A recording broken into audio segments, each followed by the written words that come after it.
nation will be remembering more than 1,200 people, mostly civilians, murdered by terrorists during the Hamas rampage and mass abduction in southern Israel. Now, one of the many young people killed while defending the country was 22-year-old Captain Daniel Perez, a platoon commander in the 7th Armored Brigade's 77th Battalion. He was presumed to be a hostage, and only 163 days later, it was confirmed he was in fact killed on the 7th of October. His body is still held in Gaza. And so for more, we welcome Rabbi Doron Perez, Executive Chairman of World Mizrahi, joining us from Yad Binyamin. Rabbi, we so appreciate you speaking to us. Thank you so much. And firstly, I want to wish you and your family long life. 1 year on the Hebrew calendar since your son Daniel was murdered by terrorists while fighting to defend the country. And the memorial, or the yahrzeit, falls on the festival of Simchat Torah, usually a time of joy. It's difficult to process. How are you feeling, and how is your family doing?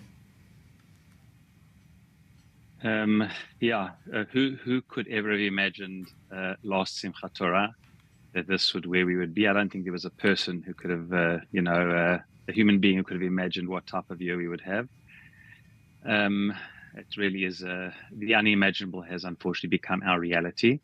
You know, for our family, I have to say, I think the thing which is going to frame the Simchat Torah are the events of October 7th, which framed the blessing and the curse for our family on that day.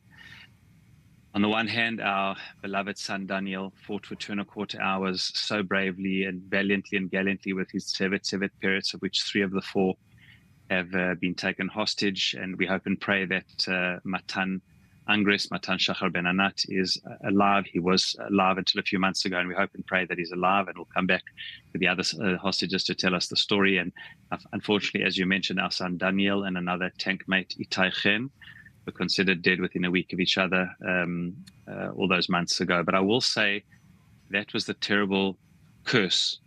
But we also had a blessing on that day. Our other son, Jonathan, himself a company commander in the paratroopers, also fought on that day and ended up fighting, of all places, in Nachal Oz, in the same place where you're putting the wedding on screen. He got married 10 days later, but the blessing for us is that he also got injured. And he got shot in the thigh in Nachal Oz, and many of the people fighting alongside of him were either killed or badly wounded. He, by the grace of God, was shot through the thigh. So we had this crazy situation that after a couple of days, we had one son missing, then considered hostage, then injured and later dead, and another son injured, by the grace of God, moderate to lightly injured. We decided to go ahead with the wedding on the planned date, albeit a much smaller wedding, on the 17th of October. So we had this crazy situation where we had one son alive and injured and well, thank God, and able to get married, and another son missing and taken hostage. So I think for me, the thing which framed this, the pictures of the wedding, I didn't know whether we should go ahead with the wedding. My courageous wife, Shelley, decided. She said, Doron, if they're up to it, we should go ahead with it. How long are we going to wait? Please, God, Daniel will come back soon, and then we'll do another big reception for him. But this is a young couple who have been waiting for this moment. If they want to get married, we should support them.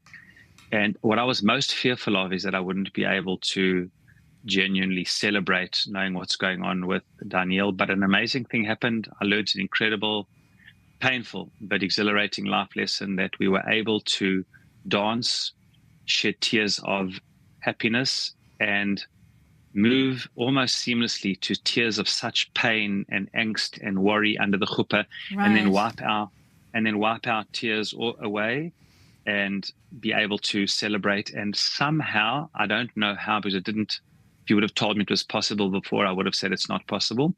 But I know us and many others have been able to do this, to somehow hold simcha and happiness and appreciation with angst, worry, and now mourning. And I've seen that the two don't cancel each other out.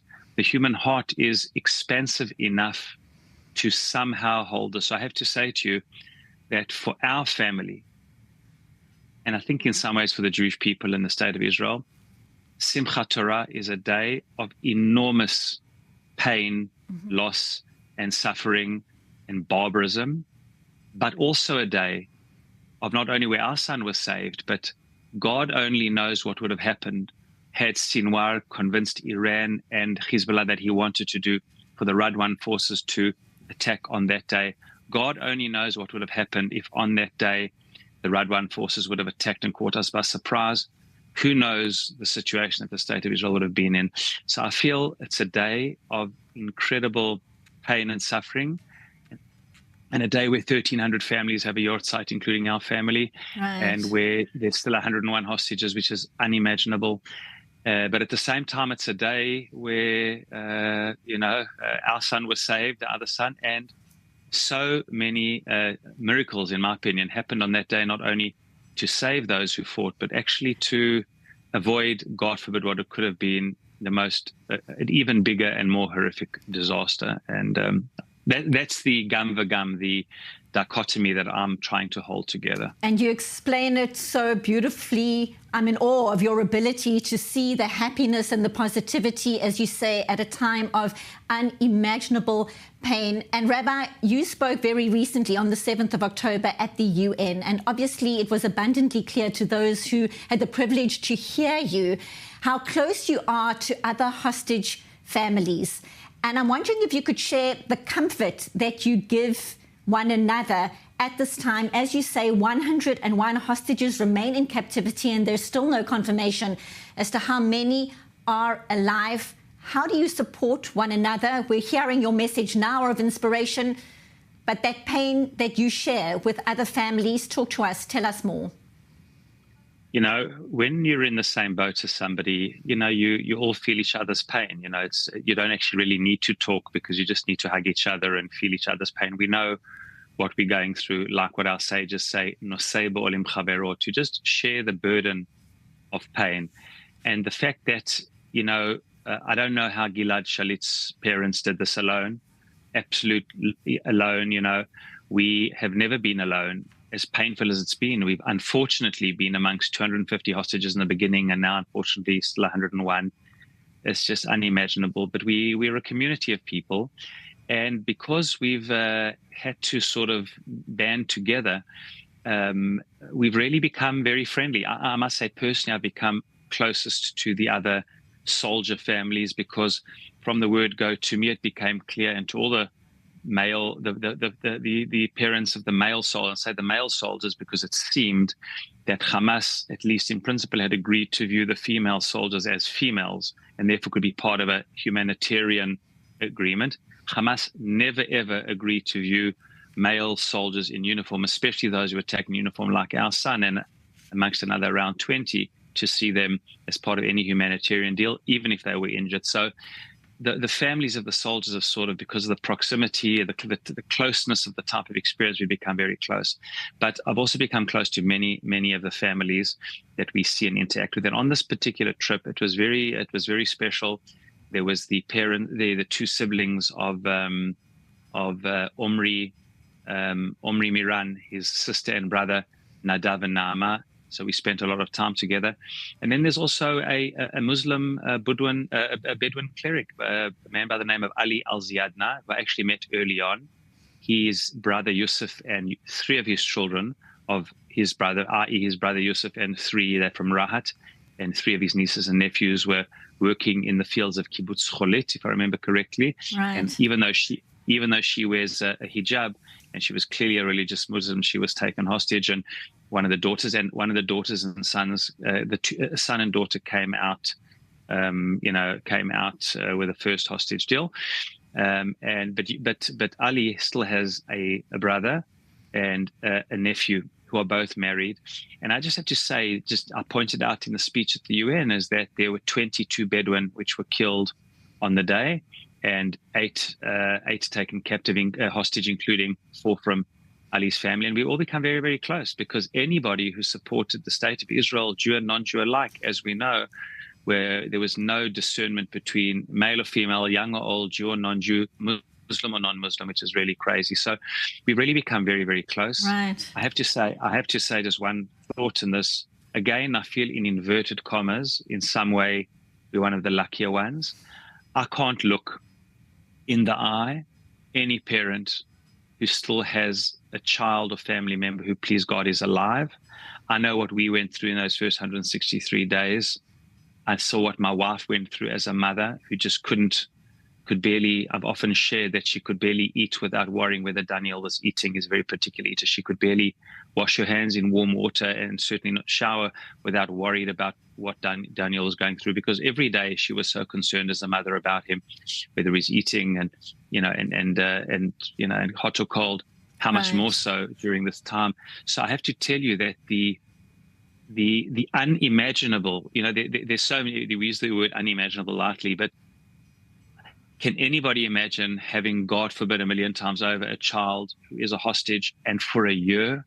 It's just, I know what we went through for 163 days, and although we have no hope of seeing our son alive, and please God, we'll bring him back for a burial, and we were lucky in inverted commas again that we had a burial, at least of his clothing. He found his uniform with blood in it and some other blood, so we actually buried some of the blood, but we're still waiting for the body for a burial.